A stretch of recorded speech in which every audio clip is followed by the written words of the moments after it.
The bar was dark and filled with smoke. Strange creatures from different planets sat at tables, drinking and talking in low voices. This was Station Nexus 7, a place where the galaxy's most dangerous beings came to do business. Pirates, killers, and thieves all gathered here, far from the laws of the Galactic Council. In the corner of the bar, a group of alien hunters sat around a table. Their leader was called Vexthul. He was a tall creature covered in red scales with sharp teeth and cold eyes. He had killed beings from 73 different species.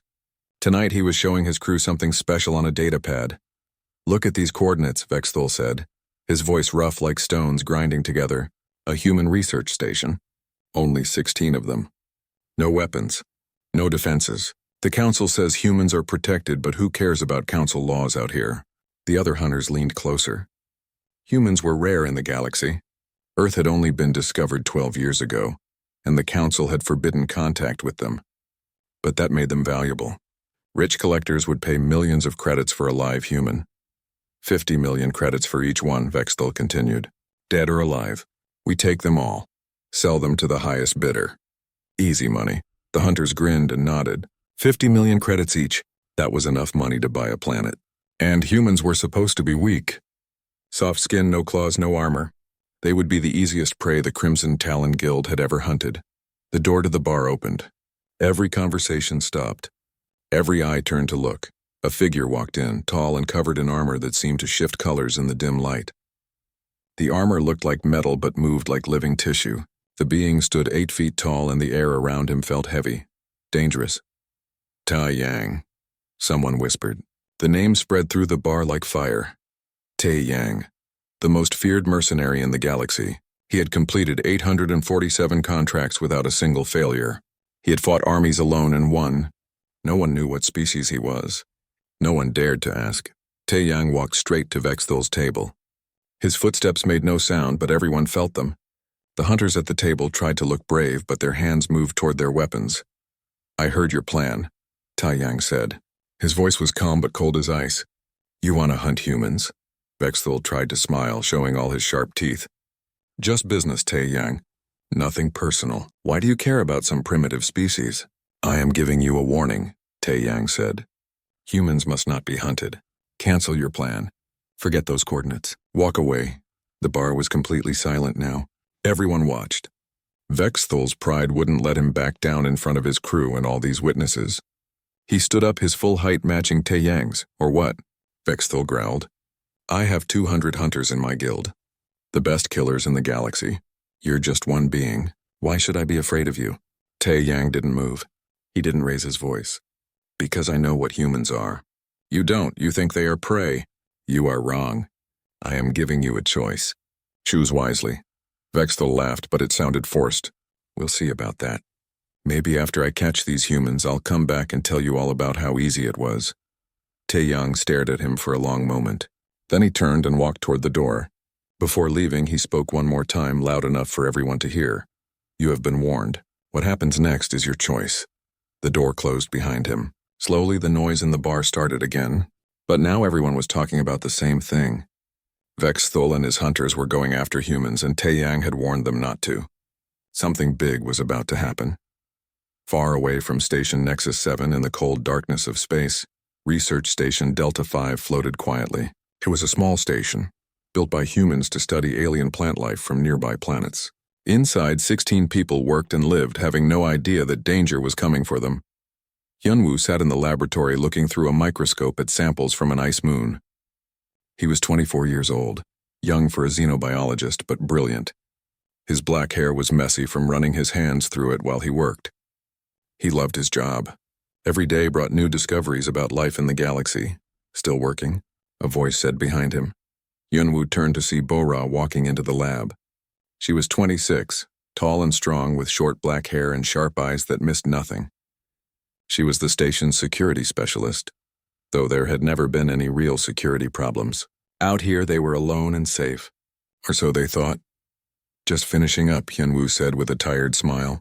"These organisms are amazing. They can survive in temperatures that would kill any Earth creature." Bora nodded but didn't really listen. She was checking her datapad, frowning at something.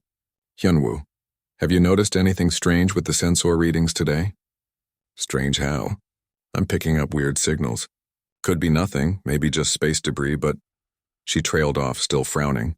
Hyunwoo walked over to look at her pad. The signals did look unusual. Multiple objects moving in formation, getting closer to their location. That doesn't look like debris, he said quietly. Bora's hand moved to the weapon on her belt. Her military training from Earth's Colonial Defense Force kicked in immediately. We need to wake everyone up now. Within minutes, all 16 people on the station were gathered in the main room. Most of them were scientists who had never seen combat. They looked scared as Bora explained what the sensors were showing. Could it be a council ship? Someone asked hopefully. Council ships send identification signals, Bora said. These ships are dark. No signals at all. That means they don't want to be identified. Pirates? Another person whispered. Maybe, or worse. Bora pulled up a schematic of the station on the main screen. Listen carefully. This station wasn't built for defense, but we're not helpless. Hyunwoo, can we use any of the lab equipment as weapons? Hyunwoo thought quickly. The acid storage for breaking down samples. The cryo-freeze units. The atmospheric controls. Yes, we can weaponize several things. Good. Everyone who has military or security training, come with me. Everyone else, go with Hyunwoo. We have maybe an hour before those ships arrive. We're going to make sure whoever is coming regrets finding us. The humans got to work. They didn't know who was coming for them or why. They didn't know that a legendary mercenary had tried to warn their hunters away. They didn't know that they were about to become the most talked-about beings in the galaxy. All they knew was that someone was coming. And humans had one rule that had kept them alive since the caves of ancient Earth. When threatened, fight back with everything you have. The trap was being set. The hunters thought they were coming for easy prey. They had no idea what humans were capable of when cornered. The alien ships came out of hyperspace like sharks smelling blood. There were 5 vessels, each one carrying 10 hunters from the Crimson Talon Guild. Vexthul stood on the bridge of the lead ship, watching the small human research station on his view screen. It looks so fragile, one of his hunters said with a laugh. Like we could tear it apart with our bare hands. Remember, we want them alive, Vexthul reminded his crew. 50 million credits each. Don't damage the product. The hunters checked their weapons. They carried stun guns designed to paralyze without killing. Nets made of energy that could hold any creature. Gravity restraints that would pin a being to the floor. Everything they needed to capture weak, primitive humans. First team, breach the main airlock, Vexthul ordered. Second team, cut through the cargo bay. Third team, stand by for cleanup. This should take 10 minutes, maybe less. Inside the station, alarms blared. Red lights flashed in every corridor. Bora stood in the control room watching the alien ships approach on her screens. Her face was calm, but her heart was racing. They're preparing to board, she said into her communicator. Everyone to positions. Remember the plan. Don't panic. We can do this. Hyunwoo crouched behind a makeshift barricade in the main corridor. His hand shook slightly as he held a modified scientific device. It was designed to spray liquid nitrogen for freezing samples. Now it was a weapon. Next to him, 2 other scientists held similar devices. None of them were soldiers, but they were ready to fight. The first aliens broke through the airlock with a hiss of escaping air. 10 hunters rushed in, their weapons ready. The corridor appeared empty. They moved forward confidently, checking doorways. Humans, one of them called out in a mocking voice. We know you're here. Come out and this will be easy. We don't want to hurt you. The hunter stepped on a floor panel. Instantly, foam exploded from hidden nozzles in the walls, covering him from head to toe. It was fire suppression foam, but Bora had modified it. The foam hardened in seconds, trapping the hunter like a statue. Trap! Another hunter shouted, but it was too late. More floor panels triggered. More foam sprayed out. 3 hunters were caught immediately. The others tried to run back toward the airlock, but doors slammed shut, cutting off their escape. From behind the barricade, Hyunwoo and his team opened fire with their nitrogen sprayers. The super-cold liquid hit 2 more hunters, freezing their limbs instantly. They fell, unable to move, their weapons clattering on the metal floor. The remaining hunters fired their stun weapons, but the humans had taken cover. The energy blasts hit walls and equipment, doing no damage to anyone. One hunter tried to advance, but a service drone rolled out from a side passage and shot him with a taser. The humans had reprogrammed every drone on the station. On the bridge of his ship, Vexthul watched in disbelief as his first team went down one by one. What is happening? They're supposed to be primitives, Second team is encountering resistance in the cargo bay, a crew member reported. Third team is also down. In the cargo bay, another battle was raging. The hunters had cut through the hull easily, but when they entered, the atmosphere changed suddenly. Bora had adjusted the oxygen levels. For humans, it was still breathable. For the alien hunters, who needed different gas mixtures, it was like trying to breathe through water. They choked and gasped, their movements becoming slow and clumsy. Human defenders wearing emergency breathing masks moved in. They carried improvised clubs made from metal pipes. The aliens, weakened by the bad air, couldn't fight back effectively. Within minutes, all 10 were unconscious on the floor. Vexthul's rage boiled over. All teams, attack now! I don't care if you have to tear that station apart. Get me those humans. 30 more hunters poured into the station from multiple entry points. This time they were ready for traps. They moved carefully, shooting at anything suspicious. The humans fell back to prepared positions, forcing the aliens to follow them deeper into the station. Bora led the aliens on a chase through the laboratory section. Every corridor they entered, she sealed behind them with emergency blast doors. Every room they passed through, she contaminated with harmless but terrifying chemicals that made their sensors go crazy. The hunters started to panic, thinking they were being exposed to deadly toxins. Hyunwoo monitored everything from the main computer. His fingers flew across the keyboard, adjusting lights, sounds, and temperature. He made parts of the station hot, then cold.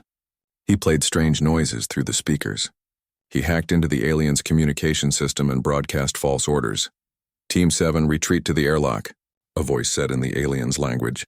It sounded like Vexthul, but it was actually a recording Hyunwoo had modified. Half the hunters turned around and ran, confused. They crashed into other teams coming from different directions. Chaos spread through the alien ranks. Outside the station, in the darkness of space, another ship appeared. It was sleek and black, covered with technology that made it nearly invisible. On board, Taeyang watched the battle through his sensors. He could see everything. The humans fighting desperately, the aliens confused and frustrated, and Vexthul on his command ship getting more angry every second. Taeyang activated his communication system. His message went directly to Vexthul's private channel. Vexthul's screen flickered, showing Taeyang's armored form. But something was different. The legendary mercenary reached up and removed his helmet. For the first time, Vexthul saw the face beneath. It was human.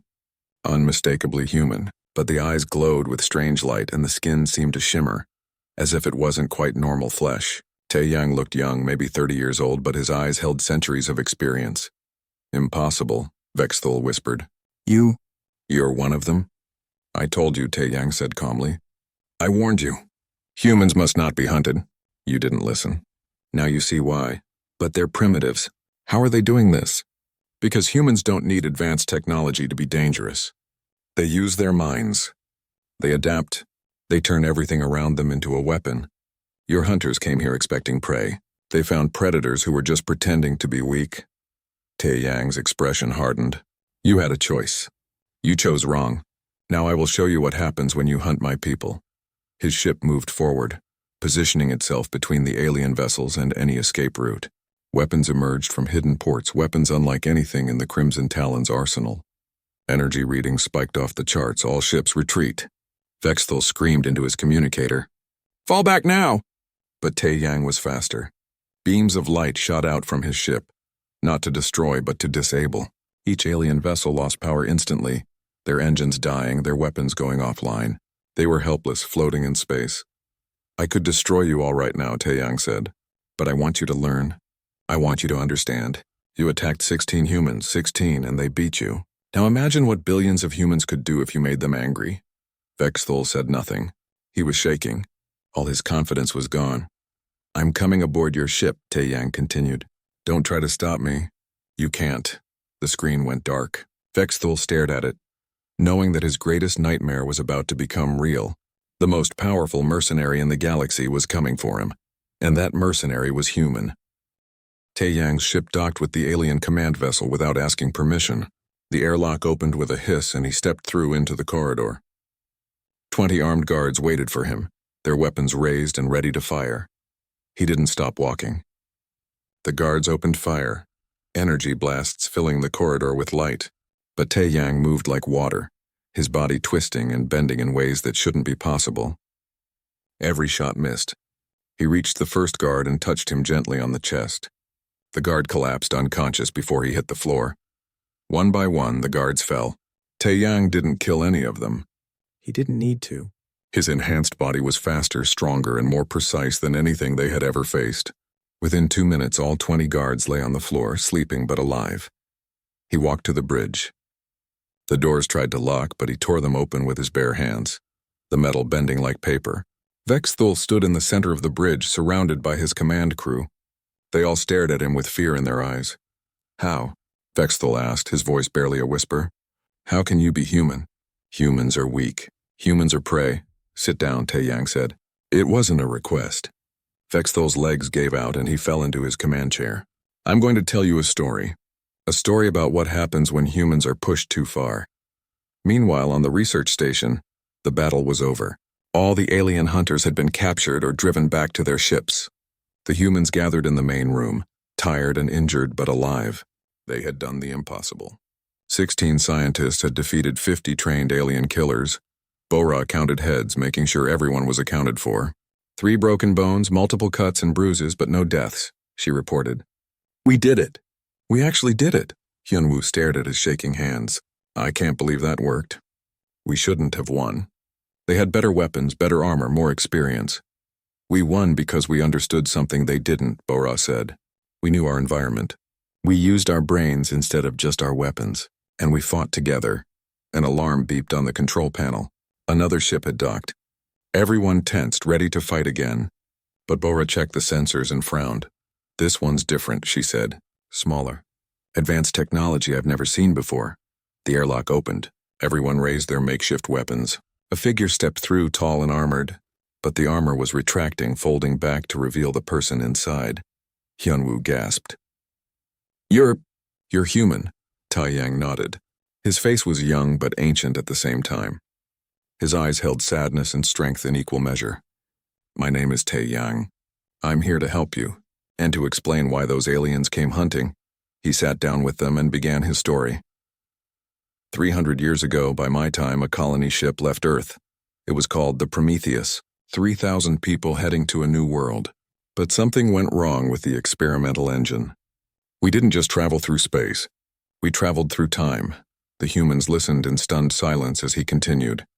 "We arrived here in this time almost 300 years before Earth would develop warp drive. We were alone in a galaxy full of aliens, and they saw us as you saw those hunters saw you, as prey. The first 10 years were hell," Taeyang said, his voice heavy with old pain.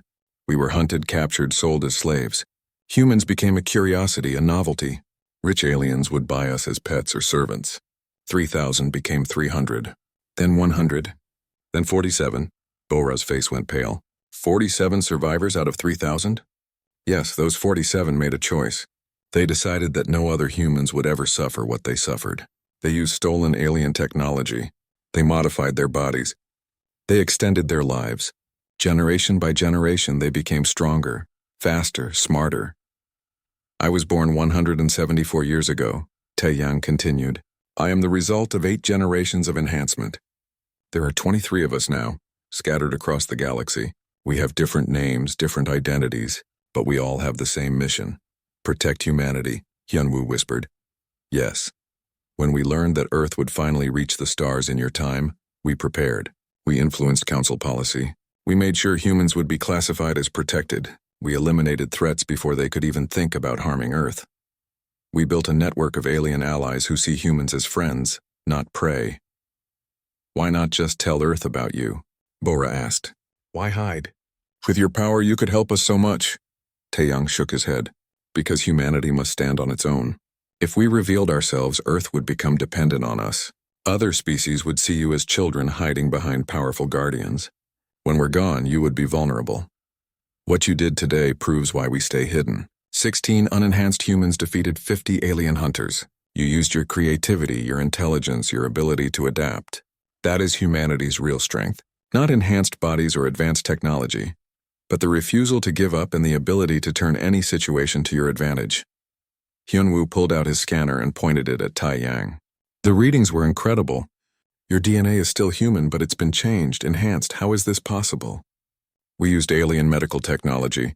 genetic engineering, cybernetic implants, and techniques that won't be discovered for another 200 years. We push the limits of what human biology can become. Can you teach us? Someone asked eagerly. No, Taeyang said firmly. The process took generations. It changed us in ways that can't be undone. We sacrificed our normal lives so that you could have normal lives. That was our choice and we don't regret it, he stood up. The alien hunters have been dealt with. Their leader, Vexthul, will spread the word throughout the criminal underworld. Humans are not to be hunted. Those who try will face me and my brothers and sisters. What about the Galactic Council? Bora asked. Won't they investigate this? Let them investigate. They'll find exactly what we want them to find. A research station that defended itself brilliantly. Proof that humans are more capable than anyone thought. Will we see you again? Hyunwoo asked. Taeyang smiled, the first real smile they had seen from him. Maybe, if humanity needs me. But I hope you won't. I hope Earth will grow strong enough that enhanced guardians become unnecessary. That's the future we're fighting for. He walked back to the airlock. Before leaving, he turned one last time. What you did today will become legend. Word will spread across the galaxy. 16 humans held off 50 alien hunters and won. Some species will fear you. Some will respect you. But none will ever think humans are weak again. You've changed humanity's future. Then he was gone, his ship disappearing into the darkness of space. The humans sat in silence, trying to process everything they had learned. They weren't alone in the galaxy. They had family out there, enhanced descendants from a lost colony ship watching over them from the shadows. And they had proven something important. Humans didn't need enhancement to be dangerous. They just needed courage, intelligence, and the will to survive. News traveled fast in the galaxy. Within 3 days, every major news network was talking about the incident at Research Station Delta 5. The story seemed impossible at first. 16 primitive humans had defeated 50 elite alien hunters. But the evidence was everywhere. Videos from the station's security cameras, testimony from the captured hunters, and most shocking of all, the fact that the legendary mercenary Tai Yang was apparently human. On Earth, Commander Jiwoo sat in a secure military facility, reading the encrypted report from Hyunwoo. Her hands trembled as she scrolled through the information. Enhanced humans, time travelers, secret guardians watching over humanity for almost 3 centuries. This changes everything, she said to the other military leaders gathered in the room. We're not alone out there. We have protectors, but they won't protect us forever.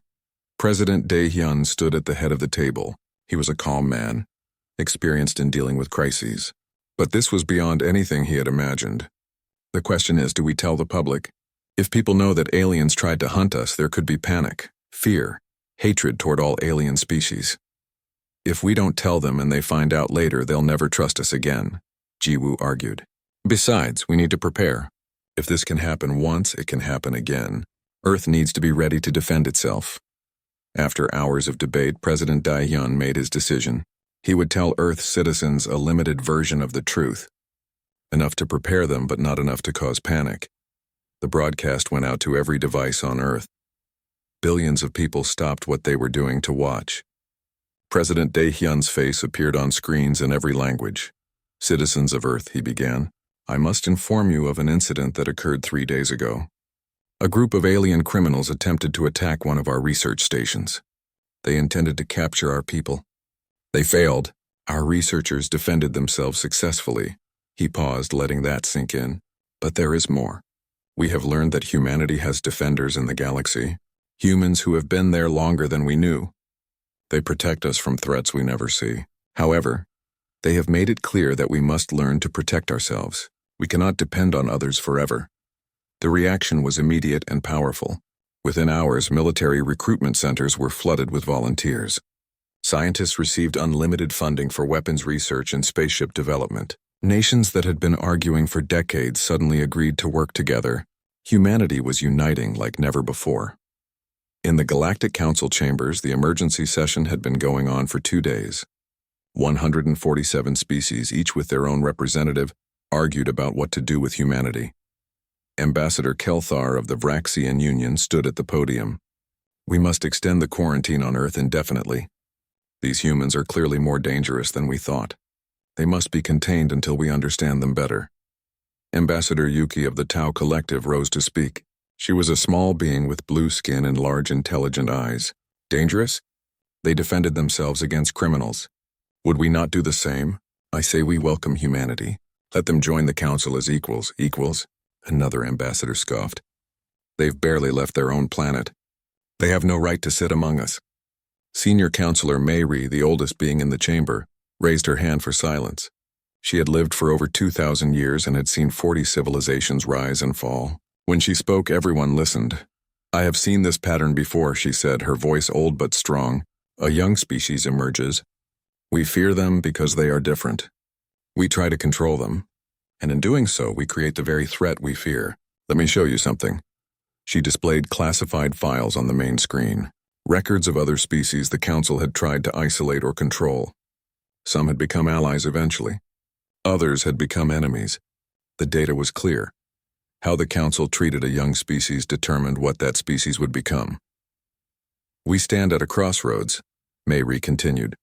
We can welcome humanity and help them grow into allies, or we can isolate them and watch them grow to hate us. Choose wisely. Far from the Council chambers on a hidden planet with no name, Taeyang met with the other enhanced humans. There were 23 of them in total, though only 18 could attend in person. The others were on missions too important to abandon. Sun Wu, who had spent 90 years pretending to be an alien weapons dealer, spoke first. The underworld is terrified. Everyone knows what happened to Vexthal's guild. No one wants to risk hunting humans now. Our reputation alone will protect Earth for at least a generation. Hanul, who had infiltrated the Council's intelligence division 60 years ago, shared different news. Some Council members are planning tests. They want to see how humans react to different situations. Nothing deadly, but they want to evaluate humanity's potential. Let them test, said Misun, the oldest at 267 years. Her hair was silver, but her body was still strong and healthy. Humans will pass whatever test they create. We should focus on the real threat. The Syndicate, Taeyang said grimly. Everyone in the room knew that name. The shadow organization that had existed for thousands of years. The group that secretly controlled galactic events from behind the scenes. They'd been quiet for too long, Misun continued. The Prometheus's arrival in this timeline was their doing. They tried to erase us from history. When that failed, they've been watching, waiting. Now that humanity is becoming prominent, they'll act. As if on cue, Taeyang's communicator beeped. An encrypted message. He opened it and his face went pale. Everyone leaned forward to read the screen. The message was simple. Your temporal anomaly has been noted. Your interference cannot continue. Humanity will serve the Syndicate, or humanity will be erased from all timelines. You have 30 standard cycles to comply. The curator. 30 cycles, Sun Wu said. That's barely a month. They're serious this time, Hanul added. The Syndicate doesn't make empty threats. If they say they can erase us from all timelines, they probably can. Taeyang stood up. Then we need to do something we've never done before. We need to tell Earth everything. The Syndicate. The temporal manipulation, all of it.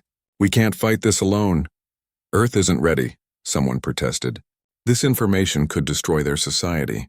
Temporal manipulation, multiple timelines. It's too much. They're more ready than you think, Misun said. Did you see how they reacted to the attack? They didn't panic. They unified. They prepared. Humans are survivors. They can handle the truth.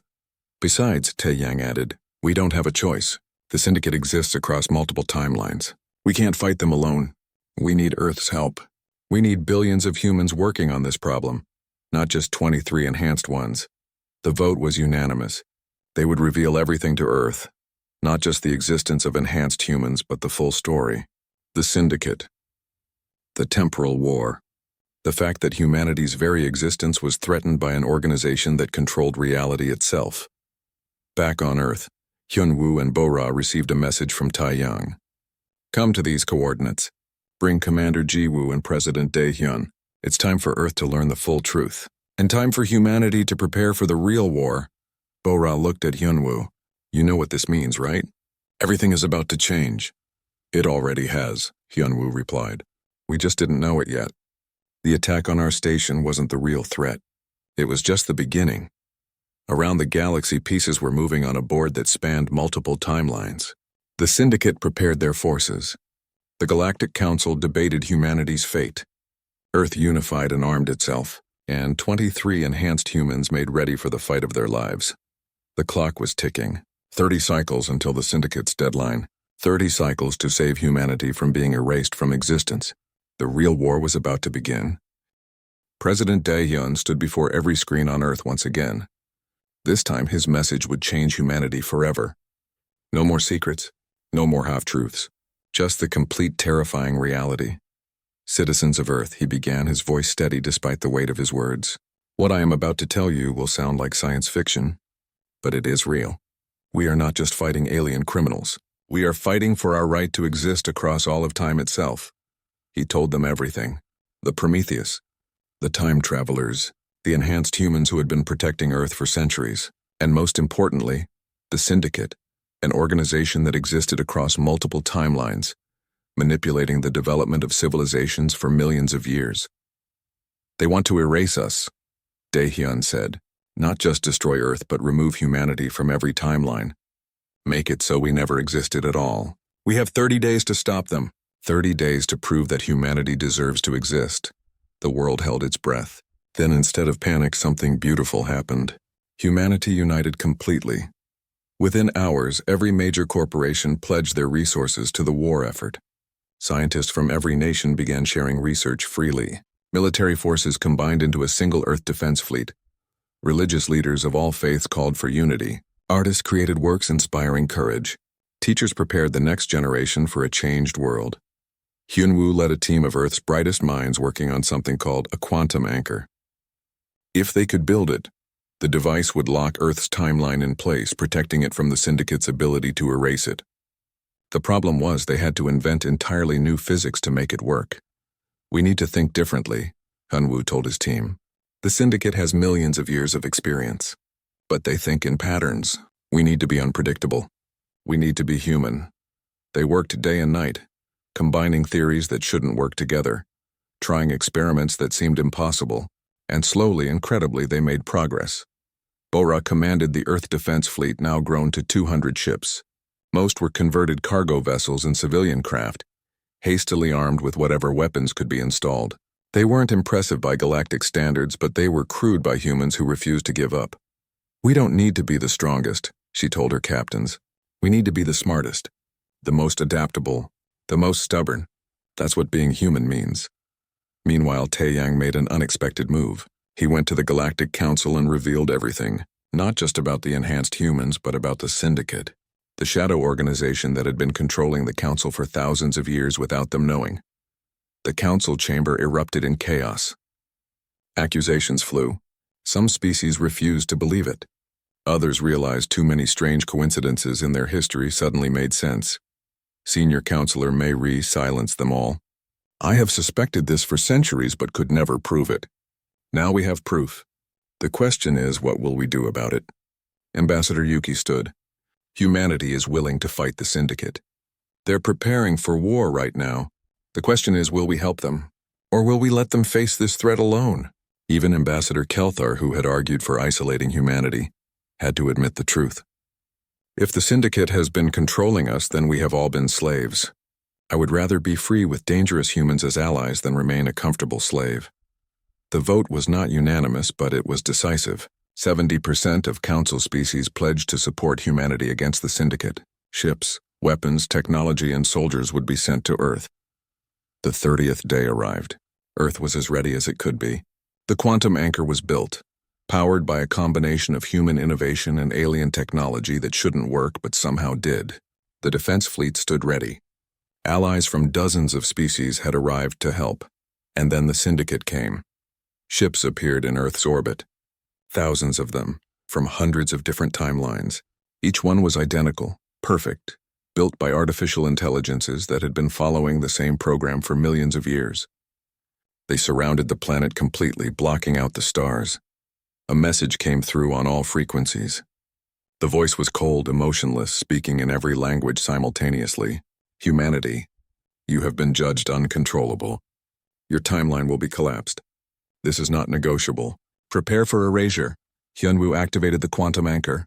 Energy spread out from Earth, creating a bubble in space-time. The Syndicate ships tried to initiate their timeline collapse, but nothing happened.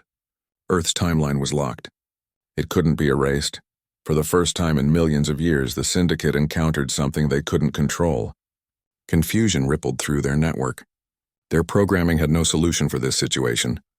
Now, Bora shouted, the Earth Defense Fleet attacked, using tactics no military computer would ever predict. They flew in patterns that made no tactical sense. They fired at targets that weren't strategically important. They did everything wrong by every rule of warfare, and it worked. The Syndicate's artificial intelligences couldn't predict human unpredictability. Their perfect tactics failed against imperfect chaos. Ship after ship went dark, disabled by weapons that shouldn't have worked, tactics that broke every rule.